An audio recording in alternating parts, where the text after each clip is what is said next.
오늘은 창세기 강의 76번째 시간으로 35장 8절로 15절 말씀을 통해 전능한 하나님이시기에 라는 제목으로 말씀을 전하며 오늘도 주신 은혜를 함께 받고자 합니다.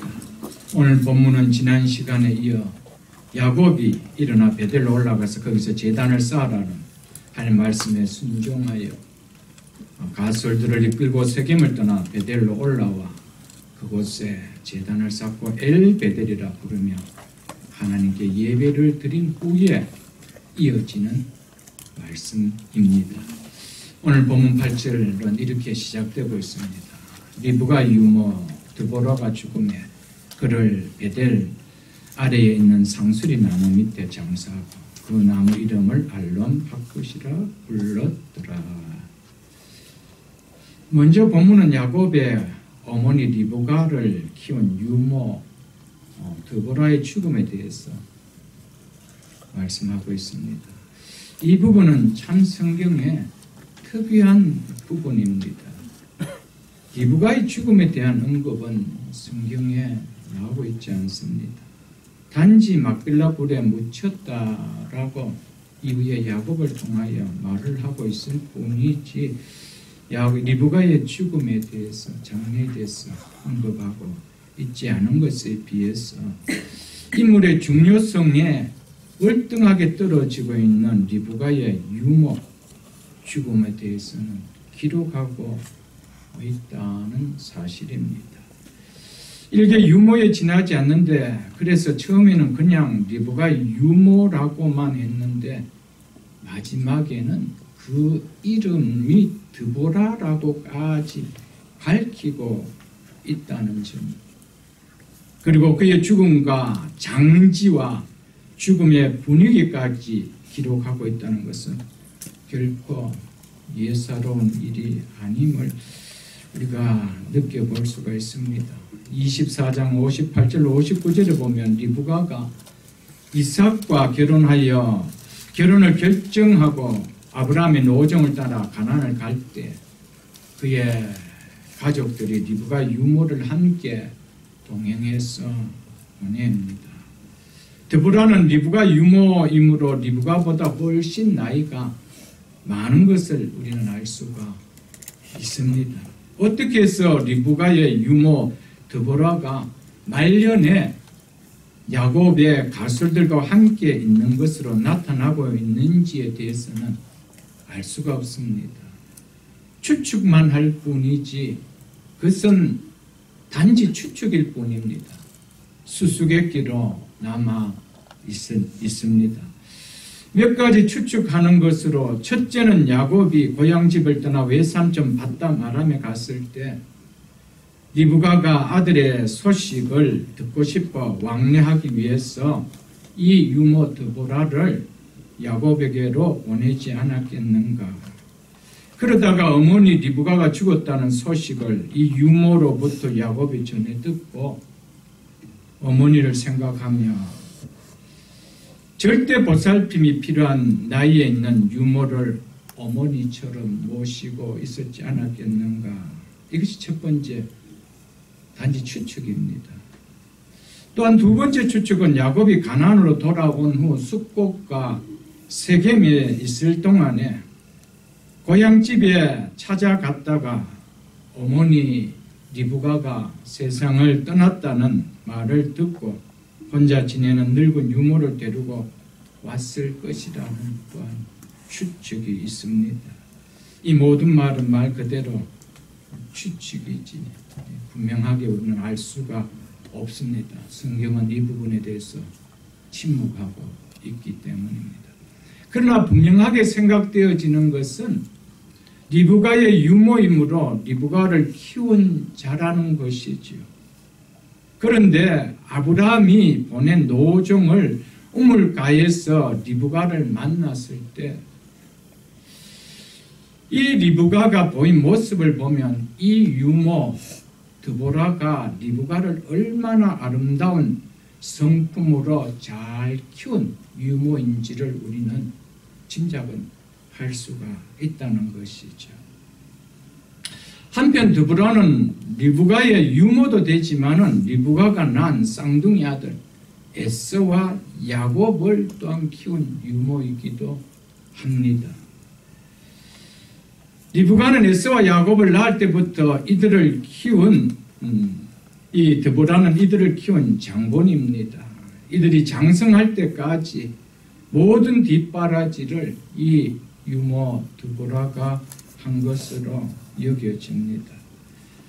어떤 시기에 어떤 계기로 야곱이 모시게 되었는지는 분명하게 알 수는 없지만 어머니 리브가의 사랑을 특별히 받고 자란 야곱이라 어머니가 계시지 않으므로 의지할 곳을 잃은 어머니의 유모이면서도 자기의 양어머니와 같은 나이 많은 드보라를 야곱이 모시고 온 것으로 보여집니다. 그리고 이 유모 드보라와 이 야곱이 얼마 동안 지냈는지도 거기에 대해서도 성경은 침묵하고 있습니다. 그러나 모시는 동안엔 정성을 다하여 모신 것으로 여겨집니다. 그래서 유모 드보라가 죽자 상수리 나무 아래 정성스럽게 장례해 주었습니다. 그리고 장례 지낸 상수리 나무의 이름을 알론 팍굿이라고 불렀다라고 했습니다. 이 의미는 눈물의 상수리 나무, 통곡의 상수리 나무라는 뜻입니다. 유모 드보라의 죽음이 야곱에게 얼마나 큰 슬픔으로 다가왔는지 그 묻어진 장지의 이름을 통하여 추측해 볼 수가 있다는 것이죠. 그 당시 유모는 한낱 종에 지나지 않는 신분이었습니다. 그럼에도 불구하고 아브라함, 이삭, 야곱, 요셉으로 이어지는 믿음의 가계에 유모의 이름과 함께 죽음이 기록되고 있다라는 것은 하나님 보시기에 드보라의 삶이 하나님 앞에 아름다운 삶이 분명했기 때문에 기록하고 있다라고 여겨집니다. 드보라는 비록 비천한 유모였지만 2대에 걸쳐서 하나님의 언약의 가문을 잘 섬겨왔던 충성스러운 신실한 종으로 성경은 비춰주고 있습니다.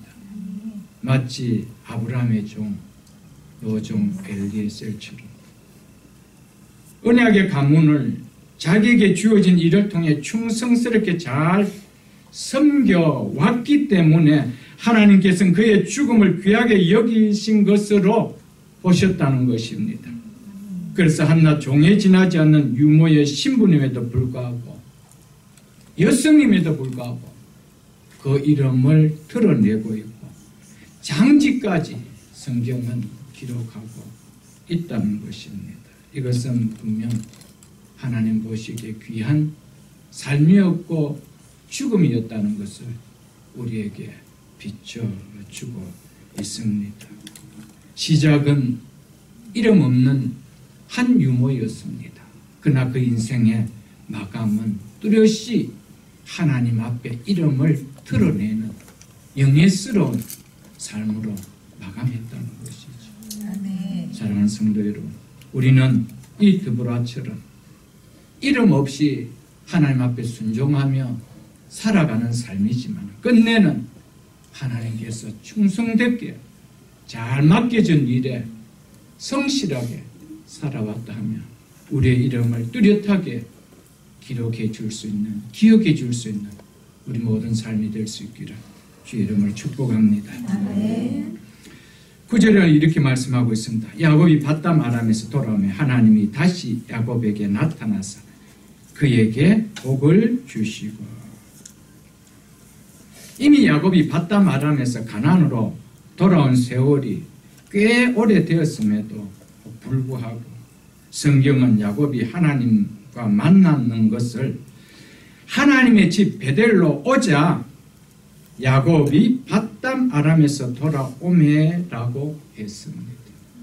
사실 돌아온 것은 밧담 아람이 아니고 세겜에서 돌아왔지요. 이미 10여 년의 세월을 가나안 땅에 살고 있었음에도 불구하고 이제 야곱이 하나님과의 만남을 갖는 하나님의 집 베델에 올라오자 드디어 밧담 아람에서 돌아왔더라고.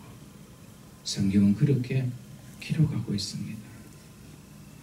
이는 밧담 아람에서 가나안으로 돌아왔지만 숫곳과 세겜에서 보낸 약 10여 년의 시간을 가나안으로 돌아온 것으로 하나님은 인정하지 않았다는 것을 오늘 성경은 말해주고 있는 것입니다.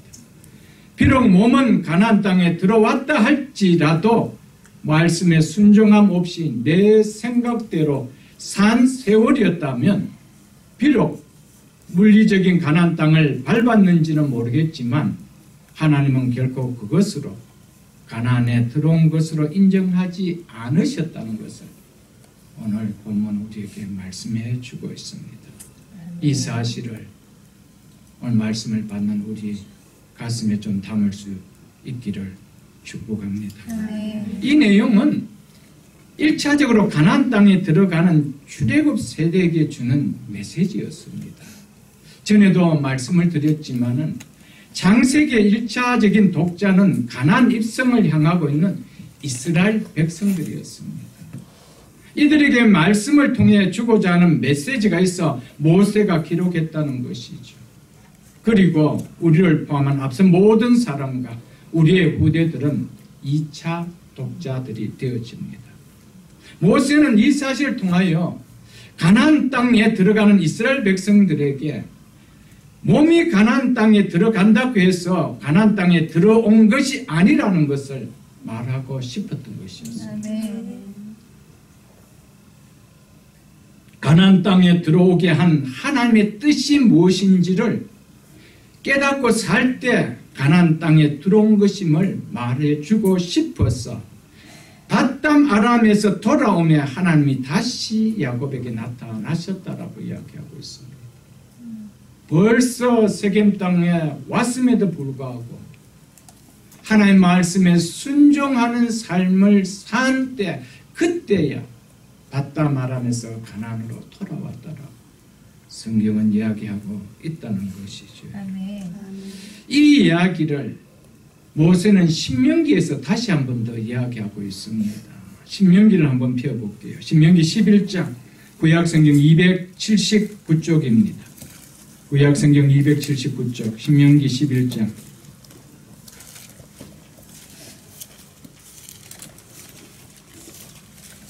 11절 이하 말씀을 제가 읽어드리겠습니다.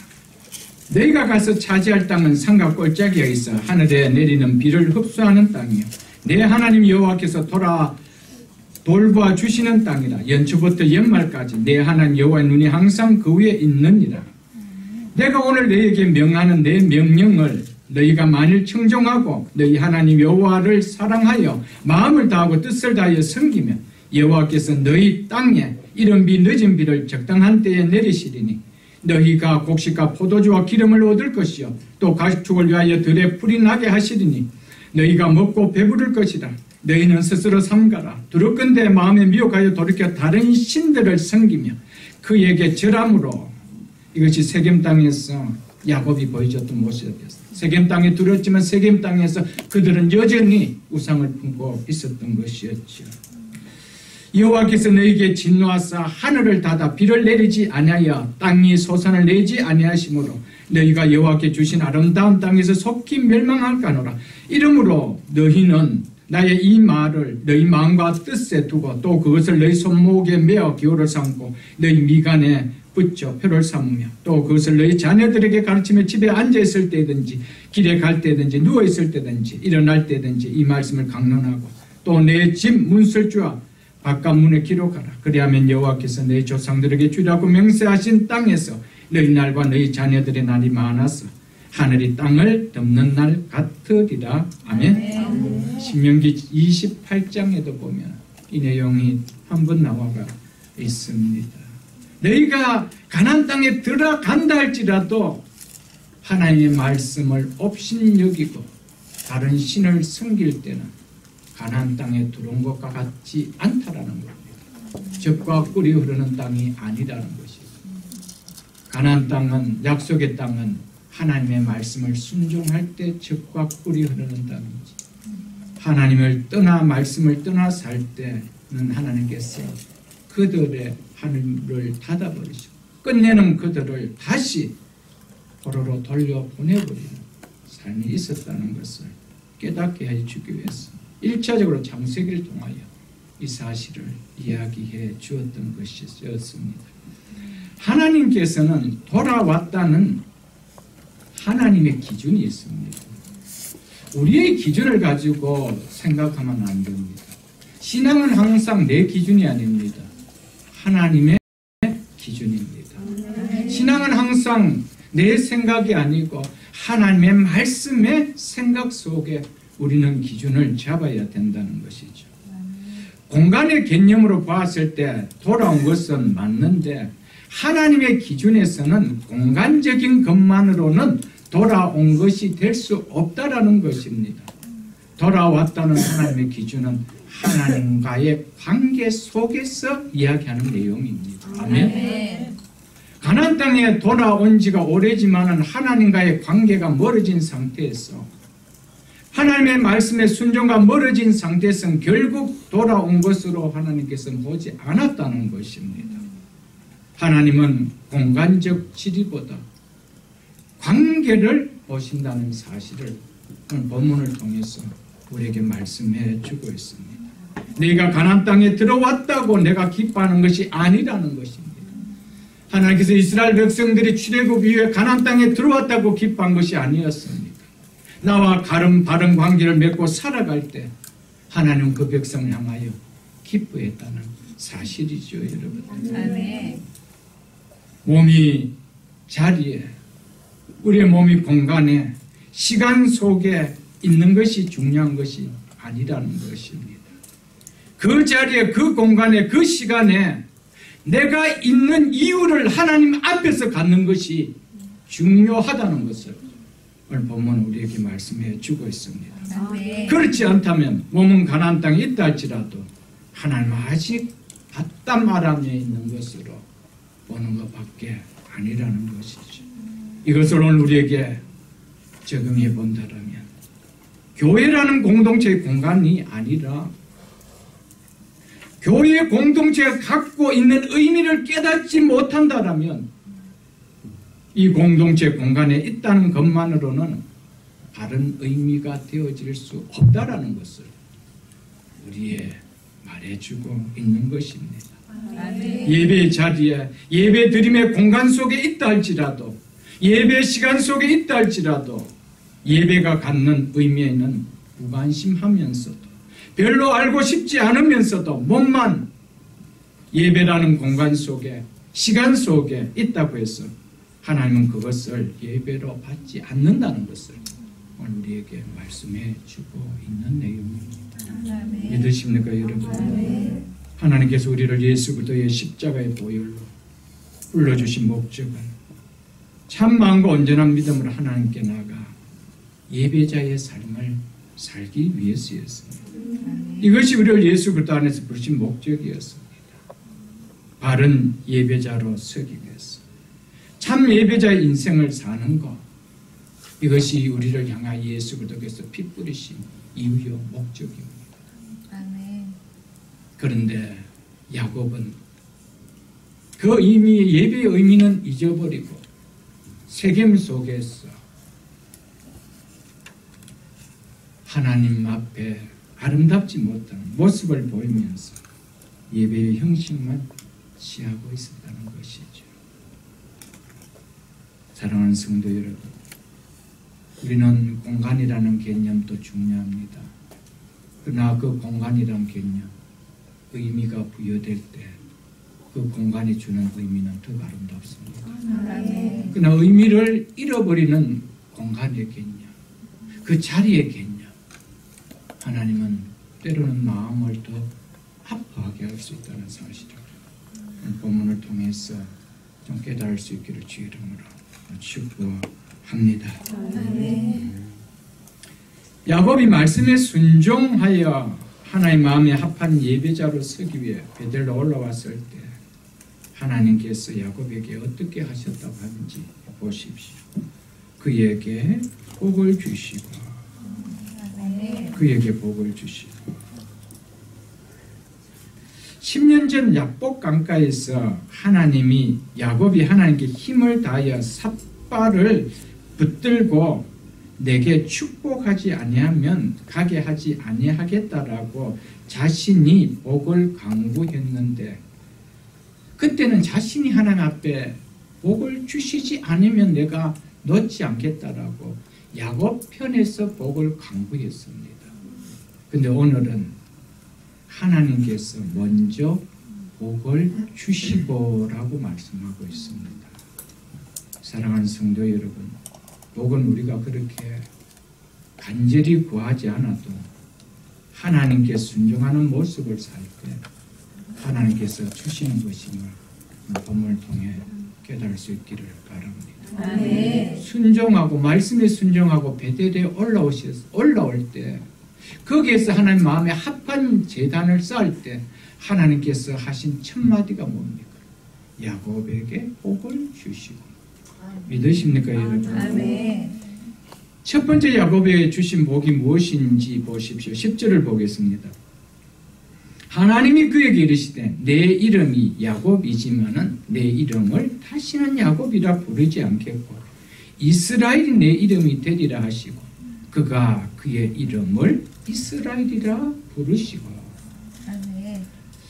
이 복은 10년 전 야곱이 야복 강가에서 내게 축복하지 않으면 보내드리지 않겠다며 매달릴 때 받았던 복과 동일한 복입니다.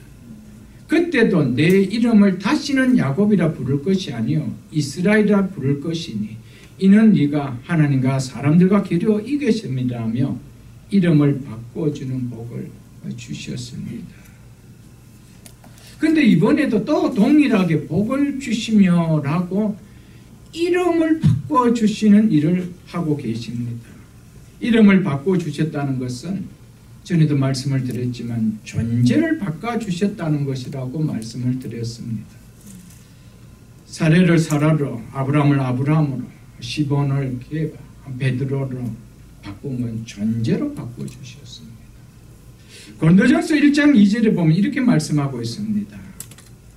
고린도에 있는 하나님의 교회 곧 그리스도 예수 안에서 거룩하여지고 성도라 부르심을 받은 자들에게 즉 성도라 불려진 자들에게 이렇게 말씀하고 있습니다.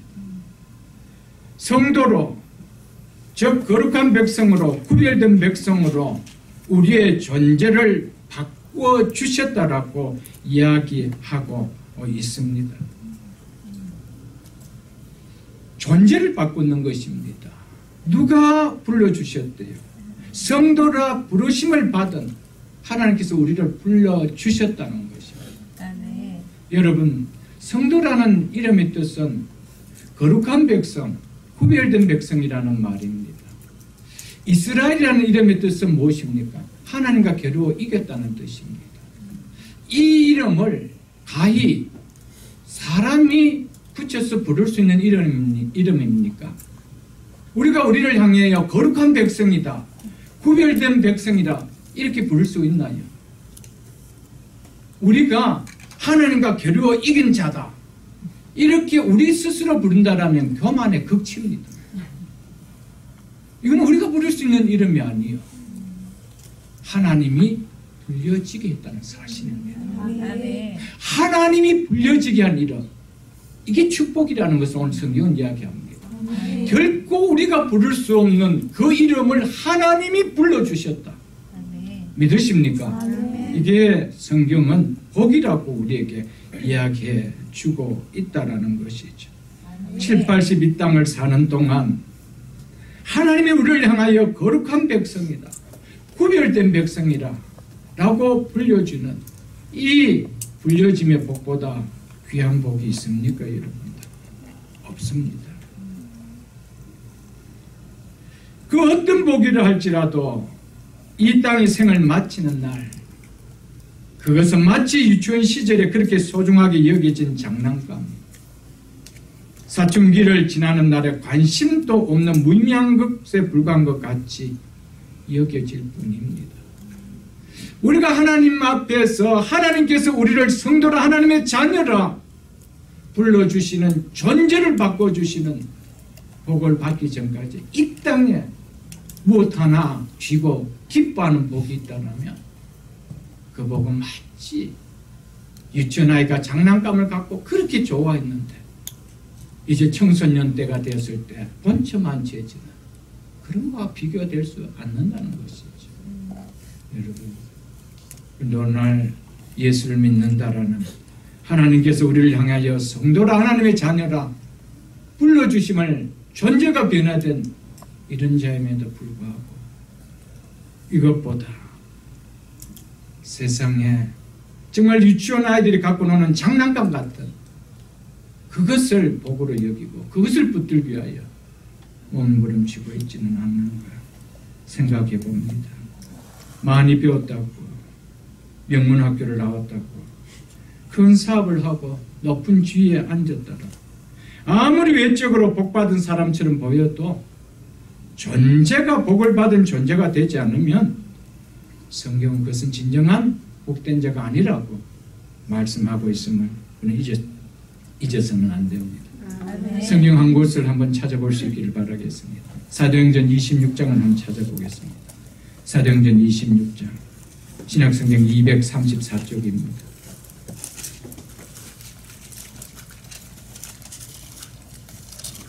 사도행전 26장 29절을 제가 읽어드리겠습니다.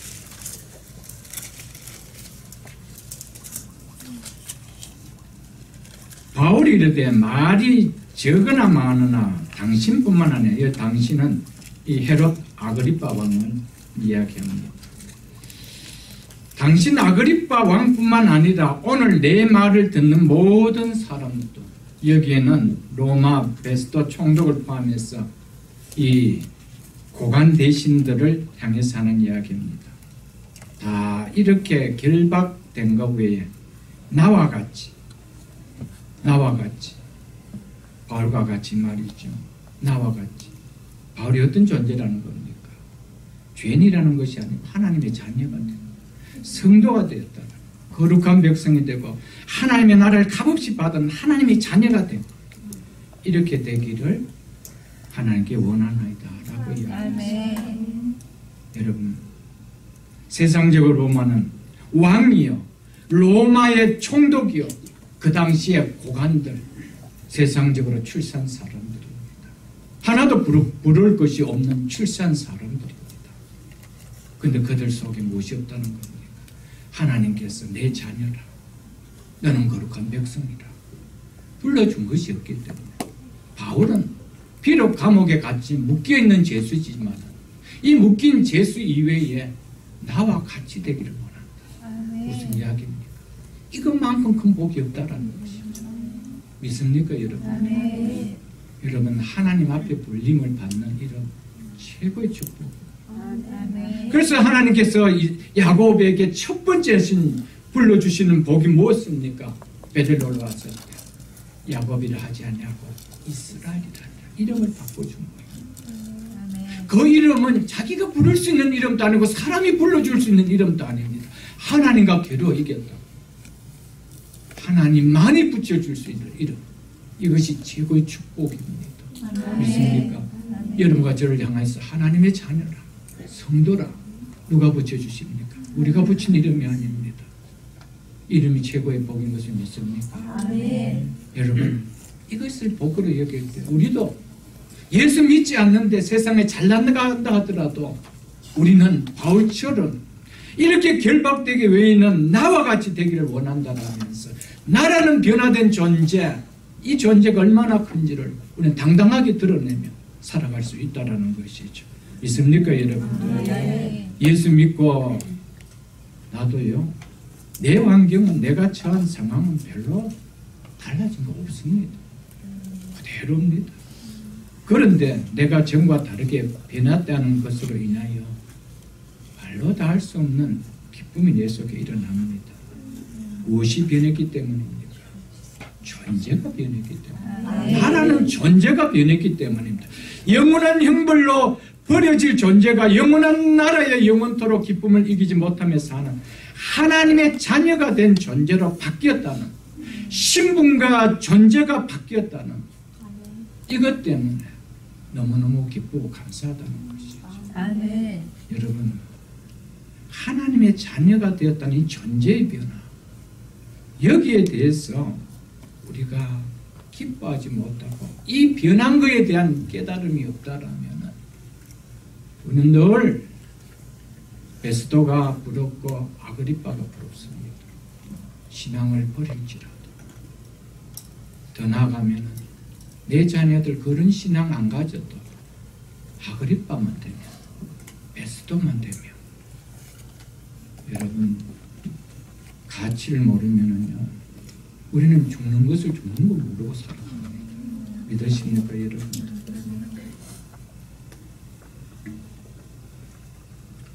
불량 포도주가 양질의 포도주로 변화된 것이 구원이 아닙니다. 구원은 물이 변화의 포도주가 된 것처럼 존재 자체를 바꿔주는 겁니다. 아멘. 믿으십니까? 아멘. 여러분, 우리가 어찌 진노의 자녀가 하나님의 자녀가 됩니까? 이 존재 자체를 바꿔주는 겁니다. 우리를 향해서 어찌 성도라, 하나님의 자녀라 불러줄 수 있습니까? 이게 구원이라는 것이죠. 아멘. 믿으십니까? 아멘. 그래서 고린도후서 5장 10절에 그런 정도든지 그도 안에 있으면 새로운 피조물이라. 아멘. 이전 것은 지나갔으니 보라, 새 것이 되었다. 아멘. 새 것이 되었다. 여러분, 한 것이 변화해 새 것이 된 것이 아닙니다. 한 것 자체를 완전히 버리고 새 것 자체를 회복시켜 주신 이 하나님의 은혜, 이게 구원이죠. 아멘. 이 복이 우리 인생에 말로 다할 수 없는 얼마나 큰 복인가를 깨닫기 전에는, 내가 얼마나 하나님으로부터 큰 복을 받은 인생이구나라는 것을 깨닫기 전에는 야곱처럼 베델로 올라가는 삶이 아니다, 세계 평지에 사는 것으로, 기쁨으로, 그것을 복으로 인식하고 우리는 살아갈 수밖에 없을 것입니다. 하나님의 택한 언약의 백성에게 먼저 신분의 변화, 존재의 변화를 주시고, 존재의 변화가 얼마나 큰 복인 것을 끊임없이 우리 하나님은 깨닫게 하십니다. 왜냐하면 이 사실을 깨닫기 전에는 믿지 않는 언약 밖의 백성과 다를 바가 없는 삶을 사시기 때문에, 하나님은 우리에게 먼저 존재를 바꿔주시고 그 존재의 변화가 얼마나 귀하고 얼마나 복인지를 깨달을 수 있도록 우리의 삶을 늘 간섭하시고 간섭한다는 것이죠. 아멘. 그렇지 않으면 우리는 이 사실을 깨닫지 못하면 야곱처럼 여전히 언약 밖의 백성처럼 세계 땅에서 살아갈 수밖에 없다는 것입니다. 사실 하나님께서 야곱에게 내 이름을 이스라엘로 부를 것이라고 축복한 것은 10여 년 전 야복 강가에서 벌써 있었던 사건이었습니다. 그럼에도 이 세월 동안 한 번도 불러주신 일이 없습니다. 이제 베델로 올라와서 제단을 쌓은 후에 하나님께서 친히 이스라엘이라 그렇게 불러주셨습니다.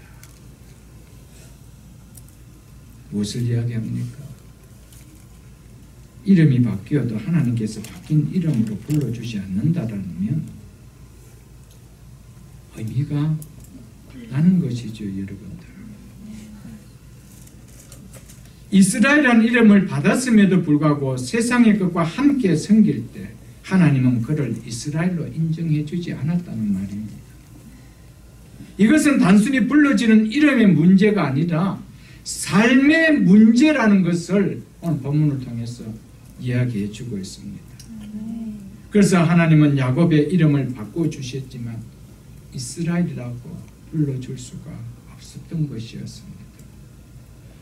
그러나 우상과 세상에 찌든 세겜의 의복들을 상수리 나무 아래 묵고 마음을 정결하게 하여 베델로 올라와 엘베델이라고 부르는 예배자로 설 때 그를 다시 이스라엘이라 불러주시고 축복받는 자로 인정해 주셨다라고 오늘 성경은 말씀하고 있음을 잊지 마십시오, 여러분. 아멘.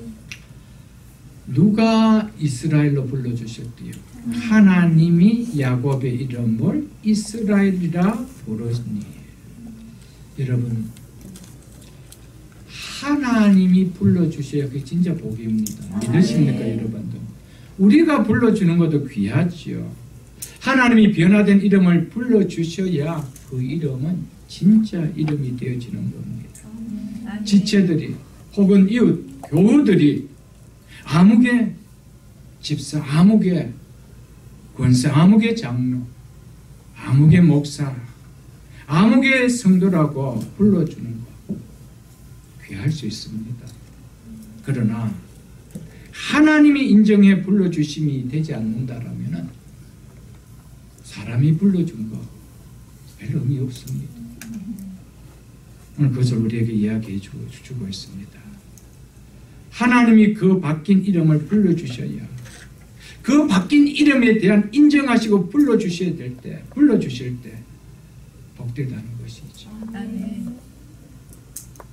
여러분과 저는 하나님이 구별된 자라, 하나님이 거룩한 자라, 하나님이 주의 교회 집사라, 주의 교회 권사라, 장로라, 목사라, 하나님이 불러주셔야 됩니다. 아멘. 믿으십니까, 여러분? 아멘. 변화된 삶 앞에 제일 먼저 누가 불러줬습니까? 하나님이 불러주셨습니다. 아멘. 주님 부르시는 그날까지 우리에게 주신 직분은 목사가 준 것도 아니고 교회가 준 것도 아니고 교회의 머리 되시고 주인 되시는 주님께서 주신 것이었습니다. 아멘. 그 주님이 우리를 향하여 아무개 집사야, 아무개 권사야, 아무개 장로야, 아무개 목사야 이렇게 불러줄 수 있기를 축복합니다. 아멘. 그것이 오늘 본문을 통해 이게 복이라고 오늘 이야기하고 있음을 잊지 마십시오, 여러분. 아멘.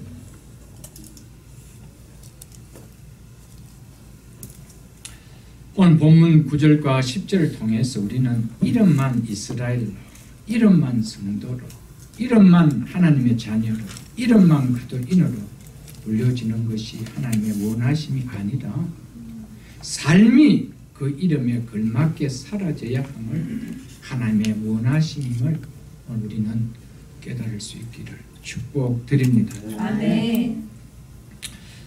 이름은 신분을 말해 주는 거라고 말씀을 드렸습니다.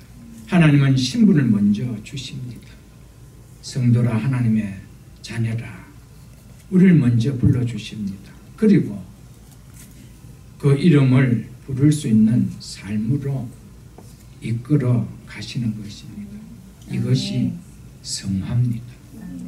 이것이 견인이라고 하는 것입니다. 하나님은 그냥 우리를 이끌고 가시고 우리를 붙들고 가시는 분이 아니고 다듬어 가시면서 이끌고 가신다는 사실입니다. 많은 크리스찬들이 하나님을 말씀할 때 좋으신 하나님이라고 말씀합니다. 내가 아무렇게 살아도 간섭하지 아니하시고 나를 하나님의 자녀로 삼아 주셨기에 좋으신 하나님이라고 우리는 해서는 안 됩니다. 나의 환경을 건드려서라도 나를 하나님의 자녀로 삼아주신 그 신분에 걸맞는 삶을 살도록 간섭하시어 그 구원의 은혜를 깨닫게 만드시는 하나님이시기에 좋으신 하나님이라고 우리는 고백할 수 있어야 됩니다. 아멘.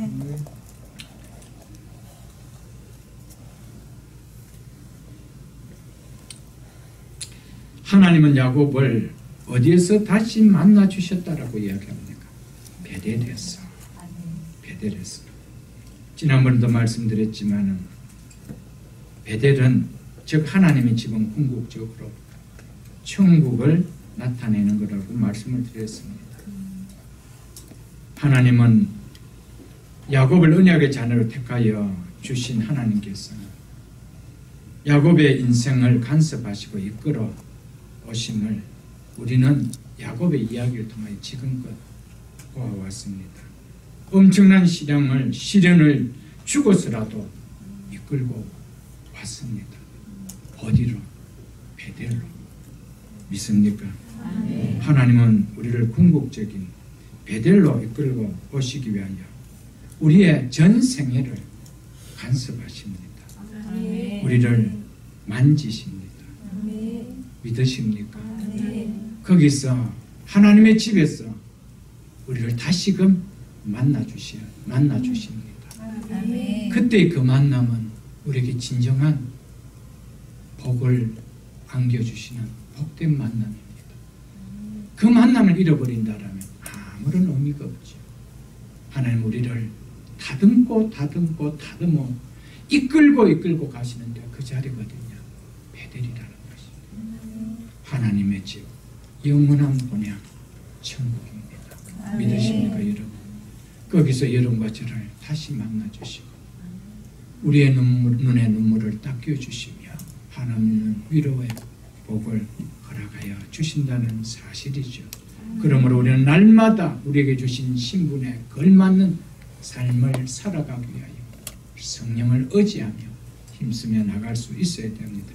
그래서 빌립보서 2장을 여러분 한번 펴보십시오. 신약성경 319쪽입니다. 빌립보서 2장 신약성경 319쪽.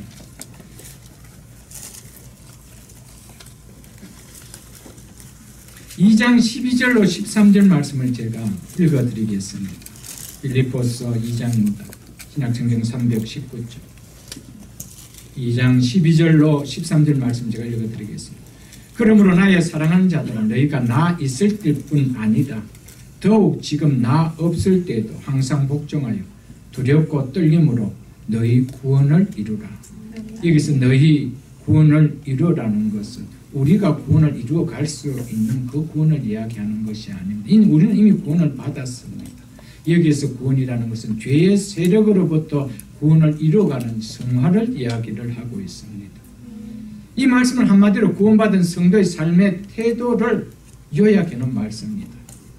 구원받은 성도의 삶의 태도가 뭐라는 겁니까? 두렵고 떨림으로 죄의 세력을 이겨나가는 성화의 구원을 이루어가는 거라는 것을 우리에게 말씀하고 있습니다.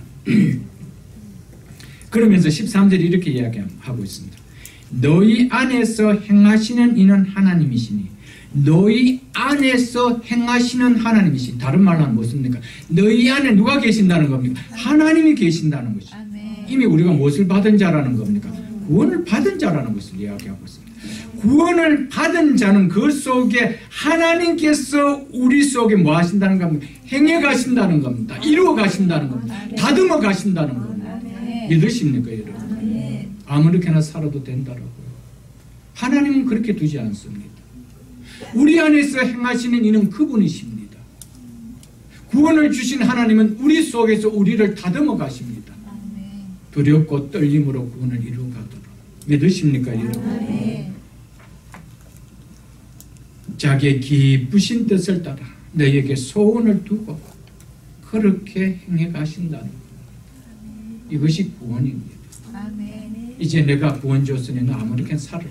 아닙니다. 하나님은 우리 속에서 끊임없이 자기의 기쁘신 뜻대로 우리를 행해 나가십니다. 이게 성화입니다. 다듬어 가십니다. 믿으십니까 여러분? 세겜에서 야곱의 삶은 야곱 강가에서 이스라엘이라는 이름을 받은 자가 맞을까 할 정도로 실망스러운 삶이었습니다. 우리는 야곱을 보면서 때로는 참 위로도 되지만 때로는 실망이 될 때가 참 많습니다. 그렇게 하나님 앞에 은혜를 받고도 돌아서서 은혜를 잊어버리는 모습을 볼 때 세겜에서 야곱의 삶은 과거와 변하지 않는 야곱의 모습과 다름이 하나도 없었습니다. 그런 야곱을 향해 하나님께서 이렇게 말씀하고 있습니다. 하나님이 다시 야곱에게 나타나서 그에게 복을 주시고 다시는 야곱이라 부르지 않겠고 이스라엘이 내 이름이 되리라. 다시라는 하나님의 이 은혜 때문에 야곱이 살 수 있었다는 것을 이야기하고 있습니다. 아멘. 믿습니까, 여러분? 아멘. 하나님께서 야곱을 향하여 다시라는 이 다시라는 은혜가 없었더라면 야곱은 벌써 끝났습니다. 여러분과 저는 어떻습니까? 다시라는 이 하나님의 은혜 때문에 우리가 살아갈 수 있는 거 아닙니까? 아멘. 야곱도 물론이지만 우리도 한 번 주신 은혜로 끝내셨다라면 희망 없는 자입니다. 하나님과 원수되었던 우리를, 하나님 앞에 경건치 못한 우리를 불러 성도라는 은혜를, 하나님의 자녀라는 은혜를 주셨습니다. 그 한 번 준 은혜로 끝났다라면 우리 희망 없습니다. 예수 믿기 전과 전혀 다름이 없는 삶을 사는 우리에게 한 번 내가 너를 하나님의 자녀라, 백성이라, 내 백성이라, 이스라엘이라 그렇게 불러줬다라고 희망이 있겠습니까? 야곱에게 행하신 것처럼 다시 나타나 그에게 복을 주시고 나에게 은혜를 주시고 또 다시 이스라엘이 내 이름이 되리라고 하신 그 다시의 은혜, 이 은혜가 없었다라면 여러분과 저가 희망이 있었겠습니까? 우리가 얼마나 하나님과 원수된 삶을 많이 살았습니까? 예수 믿으면서 하나님의 마음에 얼마나 못질을 하는 삶을 우리가 살아왔습니까? 야곱의 모습이 우리 모습이 아니었습니까? 그런 야곱과 같은 여러분과 저를 다시 불러 은혜 주시는 이 은혜가 없었다면 희망이 있었습니까? 없었습니다. 이 하나님이기에 좋으신 하나님이십니다. 아멘. 믿으십니까, 여러분? 아멘. 끊임없이 하나님은 다시라는 은혜를 가지고 우리 속에 찾아오시고 우리를 불러주시고 다시라는 은혜를 주시기에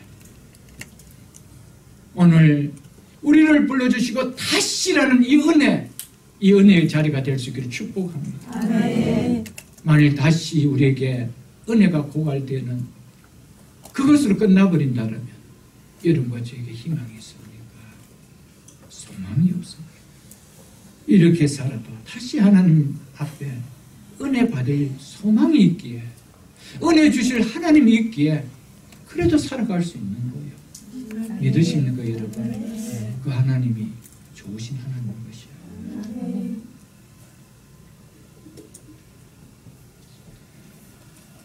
11절에 이렇게 말씀하지요. 그래서 하나님이 그에게 이르시되 나는 전능하신 하나님이다. 엘샤다이. 야곱과 같은 자기중심적, 세상중심적 인생을 하나님께 메어 달리는 하나님의 다스림을 받는 이스라엘로 변하도록 간섭하시고 이끄신 하나님이기에 나는 전능하신 하나님이라고 말씀하신 것이었습니다. 하나님 우리를 성도라, 하나님의 자녀라, 그리스도인이라 이름만 주시지 않고 삶이 불려주시는 신분에 걸맞게 만들어 가시기 하나님이기에 그분은 전능한 하나님이라고 하셨습니다. 하나님이 전능하신 하나님이 아니라면 우리의 구원, 희망이 있을까요? 소망이 있을까요? 소망 없습니다. 구원을 주신 하나님이 전능하신 하나님이시기에 우리에게 임한 구원이 끝까지 흔들리지 않고 버림을 당하지 아니할 수 있는 이유가 여기 있다는 것이죠. 아멘. 전능하신 하나님이기에 야곱과 같은 우리를 다듬으실 수 있으시는 분이라는 것이죠. 그분이 무기력한 하나님이라면 어떻게 내 고집대로 살아가는 우리를 어떻게 다듬어서 하나님의 백성의 삶을 살도록 이끌어 가시겠습니까? 그것은 불가능합니다. 그래서 하나님께서 나는 엘샤다이, 나는 전능한 하나님이다. 네가 잘나서 이스라엘이 된 것이 아니라는 것이죠. 전능한 하나님 나 때문이라는 것이죠. 아멘. 그 하나님 믿습니까? 아멘. 구원은 전능하신 하나님에게 가능한 겁니다. 그러기에 우리는 이루어갈 수 있는 것이죠. 하나님께서 만일에 전능하지 않다라고 여러분 생각해 보십시오. 야곱같이 내 육체와 마음에 원하는 대로 살아가고 싶어하는 여러분과 저를 어떻게 거룩한 백성, 구별된 백성, 하나님의 자녀들 된 백성으로 그런 백성답게 다듬어 하실 수가 있겠습니까? 불가능합니다. 여러분 어렵게 생각하지 마시고 내가 낳은 자녀 내가 마음대로 할 수 있는가 보십시오. 불가능합니다. 만일 하나님의 수준이 능력이 그 정도라면 여러분과 저는 임파서블입니다. 구원이 있었어요. 믿습니까? 네. 전능하신 하나님이기에 불가능하게 보이는 이런 인생을 하나님 끝까지 다듬어 가실 수 있는 거예요. 아멘. 그래서 그날에 우리를 이루실 주는 완전합니다. 아멘. 믿으십니까? 아멘. 그 찬양 우리 드릴 수 있는 거예요. 하나님이 완전하지 않다라면 희망 없는 거예요. 그래서 야곱에게 나타나서 하나님이 주신 복이 뭡니까? 나는 전능한 하나님. 너 이거 깨달아. 여러분과 저의 삶 속에 하나님의 전능하심을 믿을 수 있다라면 나 같은 인생 다듬어 가시는 하나님을 완전히 의지할 수가 있는 거예요. 아멘. 그 다듬으시는 하나님 앞에 감사하며 나갈 수 있는 거예요. 믿으시는 거 여러분, 이게 구원입니다. 전능하신 하나님이시기에. 그래서 오늘 설교 제목을 전능하신 하나님이기에, 전능하신 하나님이기에 하나님이 여러분과 저를 축복할 수 있다는 겁니다. 전능하신 하나님이기에 하나님은 우리에게 당신의 삶에 맞는 걸출한 복을 주실 수가 있다는 겁니다. 아멘. 나는 전능한 하나님이라고 하시면서 이어서 이렇게 말씀하고 계십니다. 생육하며 번성하라. 한 백성과 백성들의 총회가 네게서 나오고 왕들이 내 허리에서 나오리라. 12절로 13절 보겠습니다. 내가 아브라함과 이삭에게 준 땅을 내게 주고 내가 내 후손에게도 그 땅을 주리라 하시고 하나님이 그와 말씀하시던 곳에서 그를 떠나 올라가시는지라. 이 말씀은요, 하나님께서 창세기 17장에 아브라함에게 하셨던 말씀과 똑같은 말씀입니다.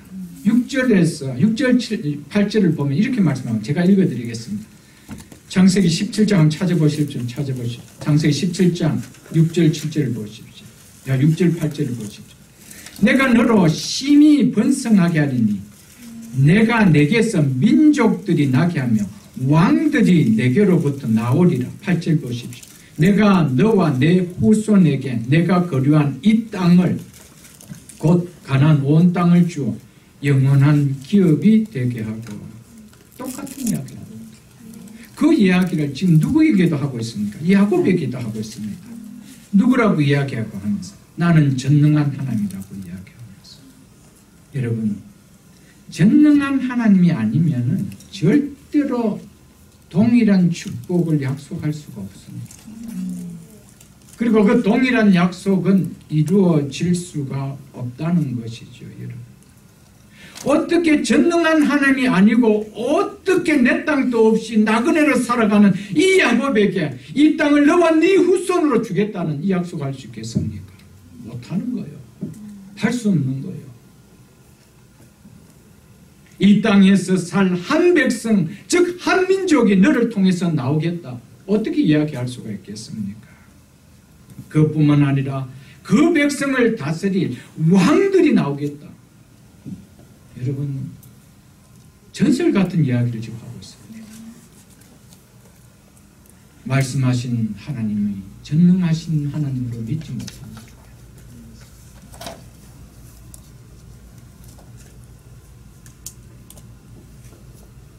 이 약속의 말대로 이로부터 약 25년 후 야곱의 직계 자손여 70여 명이 애굽에 내려가게 되고 그 이후 430년 만에 약 200만 명의 민족을 갖추어 출애굽하여 가나안 땅에 들어오게 됨으로 말미암아 이 말씀이 성취되지 않습니까? 하나님께서 말씀하신 대로 나는 전능한 하나님이신 것을 드러내셨습니다. 아멘. 그러면서 왕들이 내 허리에서 나올 것이다. 이런 1차적으로 야곱의 혈통을 통해서 다윗, 솔로몬 같은 위대한 왕들이 나올 것을 이야기하고 있습니다. 이는 궁극적으로 야곱의 혈통을 통해 만왕의 왕 되시는 예수 그리스도 메시아가 나올 것을 예언하신 말씀입니다. 그러므로 이는 야곱의 후손 예수 그리스도로 말미암아 언약의 후손들로 이루어지는 하나님의 백성의 한 민족이 일어날 것을 이야기하고 있습니다. 예수 그리스도께서 오셔서 성취되어졌습니다. 아멘. 너로부터 백성을 주겠다. 너에게서 왕이 나오게 하겠다. 그리고 땅도 주겠다. 땅도 주고 백성도 주고 왕도 주겠다. 뭘 이야기합니까? 국가가 이루어지도록 하겠다 말입니다. 땅 주지요. 나라 주지요. 또 뭐도 줍니까? 왕도 줍니다. 여러분, 땅도 주고 백성도 주고 왕도 줍니다. 한 국가를 이루겠다라고 말씀하고 있는 이야기입니다. 너를 통하여 이스라엘이라는 국가, 이 나라를 내가 태동하겠다. 아멘. 이 약속을 주셨던 것이죠. 아멘. 이 나라는 누가 통치하는 나라는 겁니까? 하나님이 통치하는 나라는 겁니다. 아멘. 하나님이 통치하는 나라를 너를 통하여 태동시키겠다라는 이 축복을 주셨습니다. 이 나라는 궁극적으로 예수 그리스도께서 오셔서 다스릴 하나님의 나라를 너를 통해 세우겠다는 말씀이었습니다. 이런 엄청난 복을 야곱에게 주시려고 하는데 야곱은 고작 짐승 몇 마리 더 손에 갖고 손에 움켜쥐는 그 기쁨을 통하여 숫꽃과 세겜에서 세상 즐거움에 마음 뺏기고 살아갔다는 것이죠. 얼마나 어리석게 살아갔습니까? 여러분과 저 우리가 마치 이 시대에 이렇게 살아가고 있다는 것이죠. 하나님은 우리에게 우리 개인과 가정을 통하여 우리의 후대들을 통하여 주실 엄청난 영적 복을 준비하고 계시는데 우리 이 세겜 땅과 같은 이 세상은 달콤한 마시멜로 맛에 빠져갔고 그거 하나 더 움켜쥐는 재미를 움켜쥐는 그 재미 때문에 베델로 올라가는 신앙은 세월아 내월아 없이 30km면 갈 수 있는 약 18마일 길이면 갈 수 있는 그 거리를 세월 내월 없이 오늘도 세겜에서 세상 재미를 보면서 예배를 드리고 있으니 하나님의 축복이 우리 속에 임할 수가 있겠으며 그 축복의 말씀이 전해져도 그것이 어찌 존귀하고 귀하게 여겨질 수가 있겠습니까? 야곱은 베델에 올라왔을 때 나에게 이런 엄청난 축복이 있었구나. 그래서 또 나중에 보면 하나님 앞에 헌신하는 전제물을 붓고 기름을 붓는 하나 그 헌신의 모습을 드러내게 되지 않습니까, 여러분? 아멘.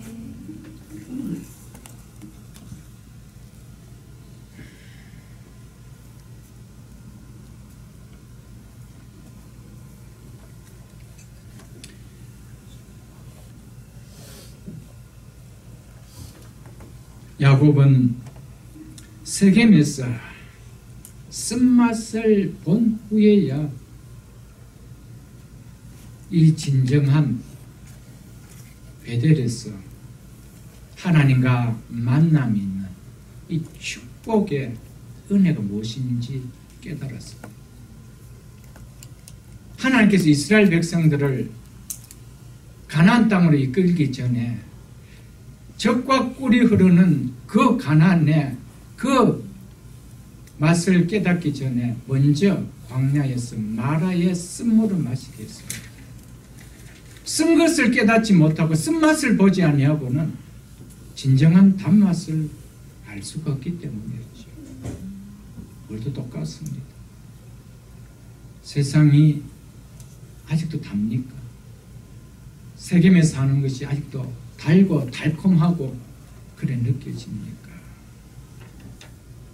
가난의 풍성함의 은혜가 무엇인지 도무지 스며들 수가 없지요. 마라의 쓴물, 세상에 쓴 것을 느끼지 않고 가나안의 광야의 삶이 쓰다는 것이 느껴지기 전에는 약속의 땅에서 주시는 젖과 꿀이 흐르는 그 맛은 깨달을 수가 없는 거예요. 아무쪼록 부탁드립니다. 야곱은 세겜에서 쓴맛을 본 이후에야 이 깊은 베델에서 주는 은혜를 깨닫게 됐죠. 사랑하는 성도 여러분, 우리는 그때야 세상에서의 쓴맛을 경험하고야 하나님 주신 진정한 영적 복이 무엇인지를 깨닫지 마시고 말씀을 통하여 이것이 진정한 복인 것을 깨달아지는 사모함 있기를 주 이름으로 축복합니다. 아멘. 야곱이 베들로 올라와 엘베델의 예배자의 모습을 보일 때 하나님께서 야곱에게 축복하신 복은 야곱 자신뿐 아니라 후손들에게까지 임하는 복을 주셨음을 오늘 우리에게 보여주고 있습니다. 바른 예배자의 삶을 살 때 하나님의 주시는 복은 다 개인뿐 아니라 그 후대들을 향하여 부어주시는 복이 있음을 잊어서는 안 됩니다. 정말 말씀에 순종하는 하나님께 바른 예배자의 삶을 사는데 그 후손들을 꼬리가 되는 인생으로 살게 하겠다, 만드시게 하겠다. 그것은 하나님의 약속이 아닙니다. 말씀에 순종하며 오직 바른 신앙의 삶을 살기 위해 자신의 모든 것을 뒤로 한 채 이 대륙을 밟은 청교도인들의 후손들, 이 세상에서 누리는 복을 우리가 보고 그 복을 우리가 또한 맛보며 지금 이 땅에서 살아가고 있지 않습니까? 세계 모든 분야의 대부분 학문을 공부하기 위해서 전 세계에 학문을 공부하고 싶어하는 자들이 오고 싶어하는 나라의 학교 어디입니까? 미국 땅 아닙니까? 하나님은 이 나라를 청교도인들을 통하여 부어주신 복이었습니다. 잘 살기 위해서 온 땅 아니었습니다.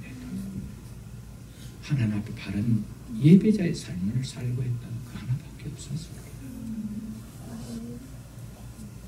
그래서 신명기 28장 1절에 보면은 이렇게 말씀하고 있습니다. 내가 내 하나님 여호와의 말씀을 삼가 듣고 내가 오늘 내게 명령하는 그 모든 명령을 지켜 행하며 내 하나님 여호와께서 너를 세계 모든 민족 중에 뛰어나게 하실 것이라. 이 약속입니다. 12절 중반절로 13절 이렇게 이야기합니다. 내 손으로 하는 모든 일에 복을 주시리니 내가 많은 민족에게 구워질지라도 너는 꾸지 아니할 것이요 여호와께서 너를 머리가 되고 꼬리가 되지 않게 하시며 위에만 있고 아래에 있지 않게 하시리니 한 약속이었습니다. 여러분, 예배의 삶에 정말 올인하십시오. 세겜 땅에서 예배 아닙니다. 하나님 진정 원하는 우상을 묻어버리고 마음을 정결케 하고 세겜의 세상 문화의 옷들을 벗어버리고 엘베델이라고 부르는 베델에서 드리는 그 예배, 그 삶을 하나님은 야곱만 축복하시는 것이며 그 후대까지 약속하셨음을 잊지 마십시오, 여러분. 그래서 시편 112편 1절로 2절에 할렐루야 여호와를 경외하며 그의 계명을 크게 즐거워하는 자는 복이 있도다. 그 후손들이 땅에서 강성하며 정직한 자들의 후손에게 복이 있으리로다. 아멘. 여러분, 하나님 말씀으로 받을 수 있기를 축복합니다. 야곱은 할아버지 아브라함이, 아버지 이삭이 함께 하셨던 그 하나님을 함께 경험했던 자였습니다. 그 할아버지 아브라함, 그 아버지 이삭이 받았던 그 약속의 밥을 이 야곱은 함께 받았던 자였습니다. 사랑하는 성도 여러분,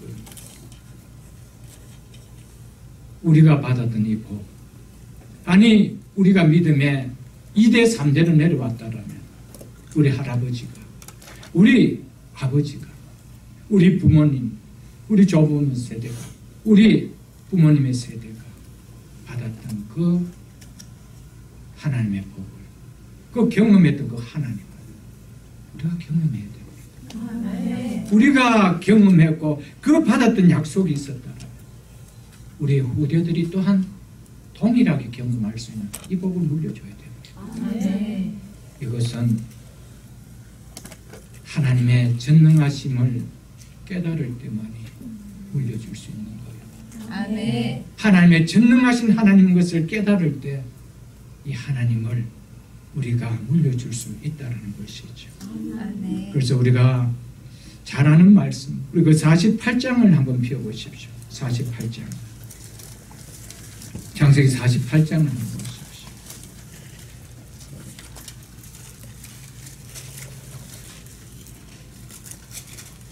오늘 야곱은 본문에서 먼저 내가 아브라함과 이삭에게 준 땅을 내게 주고 내가 네 후손에게도 그 땅을 주리라. 이 말씀을 야곱은요 그대로 믿었어요. 아브라함도 믿었고 이삭도 믿었고 이제 야곱도 믿고 그것을 아들에게 물려주었습니다. 48장 3절에서 4절 보십시오. 야곱이 죽기 전에 아들 요셉에게 어떻게 전하는 거 보십시오. 요셉에게 이르되 이전에 가나안 땅 루스에서 전능하신 하나님이 내게 나타나서 복을 주시니 내게 이르시되 내가 너로 생육하고 번성하게 하여 내게서 많은 백성이 나오게 하고 내가 이 땅을 내 후손에게 주 영원한 소유가 되게 하리라 하셨느니라. 전했습니까? 안 전했습니까? 전했습니다. 언약을 언약으로 붙들 수 있는 믿음만이 전할 수 있습니다. 하나님이 전능하신 하나님의 것을 믿는 자만이 전할 수 있다는 겁니다. 그래서 50장을 펴보십시오. 50장 24절로 26절을 제가 읽어드리겠습니다. 요셉이 그 형제들에게 이르되 나는 죽을 것이요 하나님 당신들을 돌보시고 당신들은 이 땅에서 인도하여 내사 아브라함과 이삭과 야곱에게 맹세하신 땅에 이르게 하시리라. 믿었습니까? 믿었습니까? 믿었죠. 요셉이 또 이스라엘 자손에게 맹세시켜 이르기를 하나님이 반드시 당신들을 돌보시니 당신들은 여기서 내 해골을 메고 올라가겠다 하라 하였더라. 요셉이 110세에 죽으면 그들이 그의 몸에 향재료를 넣고 애굽에서 익반하였더라. 익반하였더라. 끝납니다. 묻었더라가 아닙니다. 무슨 이야기입니까? 요셉은 여기 묻히는 인생이 아니라는 겁니다. 약속의 땅으로 갈 인생이라는 겁니다. 나는 죽어서라도 그곳에 갈 인생이라는 겁니다. 그래서 죽었으면서도 불구하고 그 땅에 장례하지 아니었더라. 여러분, 믿음은 대를 이어갑니다. 여러분, 아버지가 받았던 그 할아버지가 받았던 이 복을 아버지가 받았던 그 복을 내가 받았던 복을 손자에게 물려주는 것, 이게 언약의 복입니다.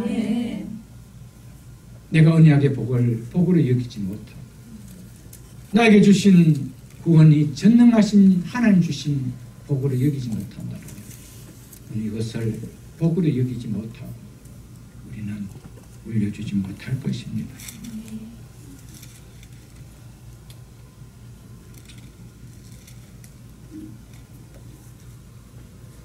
여러분과 저에게 우리의 영원한 본향인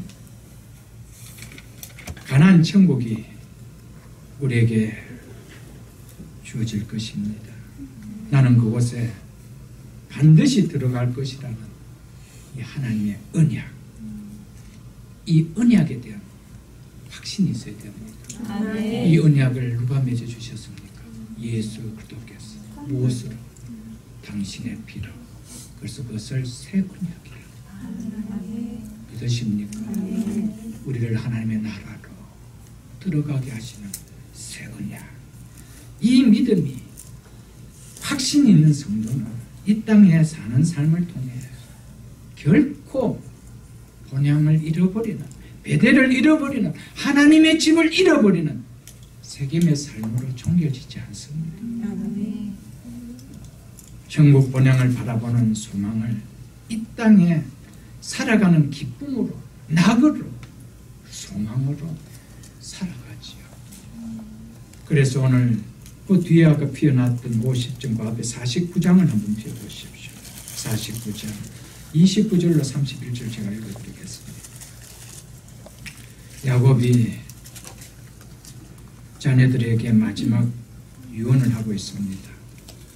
그가 그들에게 명하여 이르되 내가 내 조상에게로 돌아가려 나를 햇사람 에브론의 밭에 있는 굴에 우리 선조와 함께 장사하라. 이 굴은 가나안 땅 마브레함 박빌라 밭에 있는 것이라. 아브라함이 햇사람 에브론에게서 밭과 함께 사서 그의 매장지를 삼았습니다. 아브라함과 그의 아내 사라가 거기 장사되었고 이삭과 그의 아내 리브가도 거기 장사되었어. 나도 레아를 그곳에서 장사하였느니라. 아멘. 야곱은 당시 최고의 문명의 도시 나라 애굽에서 그것도 가장 호화를 누리는 총리의 아버지의 대우의 삶을 살았던 자입니다. 그런 자가 결코 애굽의 마음 뺏기지 않고 정말 보잘것없는 애굽 땅 그곳에 나를 장사하라. 왜? 그것에 소망을 두고 살았기 때문에. 돌아갈 고향이 어딘지를 그는 알고 살았기 때문이었습니다. 여러분, 언약을 확실하게 붙드는 백성들은 긴가민가하게 살아가지 않습니다. 내가 애굽 땅에 사니까, 총리의 아버지니까 이것을 누리며 이 땅에 마음 뺏기고 살아가지 않습니다. 그의 마음은 애굽 땅에 살았지만 그의 마음은 항상 가나안 땅이었습니다. 그곳에 묻어주라. 막빌라 굴은 우리가 장차 하나님의 나라를 상징한다고 그랬습니다. 나는 그 나라에 갈 것이다. 그것을 상징했습니다. 그렇기 때문에 히브리서 11장에 보면은 이 아브람과 이삭과 야곱은 이 땅에서 가나안 땅에 살았지만 그 가나안 땅을 완전한 하나님의 약속의 땅이 아닌 본향이 따로 있는 줄 알고 그 본향을 바라보며 그 땅에서 나그네처럼 살았다라고 성경은 말씀하고 있습니다. 네.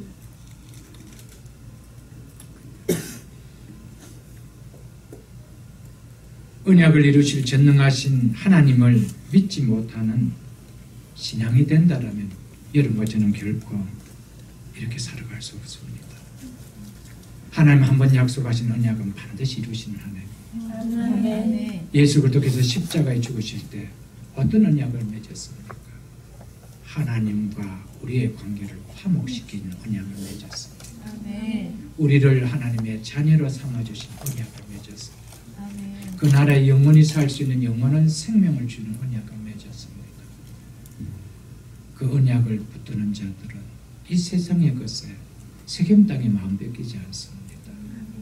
예배자 인생의 삶을 고만고만하게 살아가지 않습니다. 그것을 우리의 삶에 최우선을 두고 살아가게 됨을 잊지 마시길 주님 축복합니다. 마지막 14절 15절 보고 말씀을 듣겠습니다. 야곱이 하나님이 자기와 말씀하시는 것에 기둥 곧 돌기둥을 세우고 그 위에 전제물을 붓고 또 그 위에 기름을 붓고 하나님이 자기와 말씀하시던 곳의 이름을 베델이라 불렀더라. 30년 전 베델에서 고향 집을 떠나 바담 아람으로 외산 좋은지 바담 아람으로 갈 때 그 루스 들판 그곳 베델에서 돌 기둥을 세웠던 그것을 회상하며 감개무량해진 야곱은 오랜 세월 동안 흔적도 없어진 그 옛날 그 돌 기둥의 자리를 다시 기억하며 다시 돌을 세웁니다. 이것은 하나님 앞에 대한 또 하나의 헌신입니다. 돌 기둥을 세울 때 뭐라고 약속했습니까? 이것이 아버지의 하나님의 성전이 될 것이요. 놀라운 고백입니다.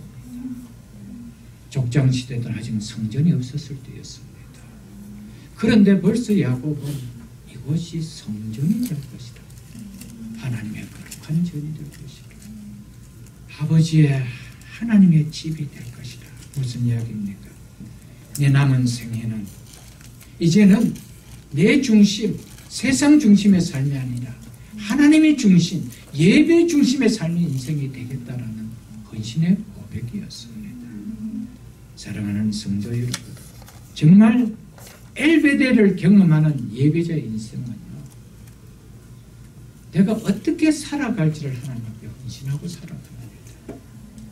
상황에 따라 우리의 신앙이 달라지는 것이 아니고요, 하나님 내가 이렇게 살겠습니다라는 헌신이 있어지는 것이죠. 그래서 그 위에 전제물을 붓고 또 그 위에 기름을 붓고, 이 전제는 모세율법 이후에 구약 제사의 관습에서 포도주를 제물에 붓는 행위였습니다. 그러나 이 율법 이전의 족장시대 때는 제물과 함께 드려지지 않고 오늘 이 야곱을 통하여 볼 때 단독으로 드려진 것으로 보여집니다. 이 전제는 하나님을 섬기는 자의 헌신을 드러내는 표현입니다. 이 전제물을 부었다는 것은 내가 헌신하겠다는 것, 하나님을 위해 헌신하겠다는 것, 하나님의 집을 위하여 헌신하는 삶을 살겠다는 이 약속이었습니다. 그래서 빌립보서 2장 17절에 보면 만일 너희 믿음의 제물과 섬김 위에 내가 나를 전제로 드릴지라도 나는 기뻐하고 너희 무리와 함께 기뻐하리라. 이 바울은 이 빌립보 교회 성도들의 공동체 삶, 하나님 앞에 드리는 공동체 삶 위에 자기의 헌신을 드리겠다고, 헌신, 전제로 드리겠다는 것은 헌신을 이야기하고 있습니다. 디모데후서 4장 6절에도 전제와 같이 내가 벌써 부어짐이 되고라고 이야기했습니다. 바울은 평생을 하나님의 나라를 위하여 헌신하였음을 이렇게 표현했습니다. 사랑하는 성도 여러분, 여러분과 저의 마지막 이 말씀을 통하여 여러분과 저에게도 헌신에 있는 삶이 있어야 됩니다. 우리가 정말 하나님의 은혜를 깨닫고 하나님의 주신 영적인 복을 깨닫는다라면, 불려질 수 없는 신령한 이름의 축복을 받는 이 복을 우리가 받았다라면 우리는 하나님 앞에 전제를 붓는, 기름을 부어 구별시키는 그런 거룩함의 헌신이 있어야 된다는 것이죠. 여러분과 제 삶 속에 수없는 신앙생활을 하면서 왜 조그만한 상황 앞에 우리가 좌우로 흔들리는 믿음을 보입니까? 하나님 앞에 헌신이 없기 때문에. 헌신이 없는 거예요. 전제를 붓는 헌신이 없고 구별되질 삶을 살겠다는 기름 부으심이 없다라는 것이죠. 여러분과 제가 받을 수 없는 하나님의 자녀로 부름받은 축복된 자인 것을 믿습니까? 여러분과 제가 어떻게 이 영원한 은혜를 누리는 하나님의 백성이 되는 이 복을 누린 자가 축복인 것을 믿습니까? 그렇다면 우리는 남은 인생 속에 이 은혜를 주신 주를 위하여 하나님 위하여 어떻게 살까? 이 삶의 표현이 있을 때 우리는 이 헌신했던 하나님 앞에 첫사랑 때문에 다시 돌아올 길이 있는데 이 헌신이 없기 때문에 어디로 가야 될지를 모르는 거예요. 여러분과 저의 삶 속에 베델이 야곱이 돌아갔던 것처럼 우리가 돌아갈 수 있는 베델이 있기를 축복합니다. 아멘. 헌신의 자리가 있고 헌신의 시간이 있기를 축복합니다. 말씀을 맺겠습니다. 이 모든 삶 속에 전능하신 하나님이시기에 이것이 가능했고 전능하신 하나님을 믿기에 우리는 그분을 위하여 헌신하는 것이 하나도 아까움이 없는 우리의 생애인 줄 믿습니다. 우리의 남은 생애 속에 전능하신 하나님을 믿는 믿음뿐 아니라 전능하신 하나님을 믿는 믿음의 표현을 드러내는 우리가 모두가 다 될 수 있기를 주의 이름으로 축복합니다. 주신 말씀 생각하면서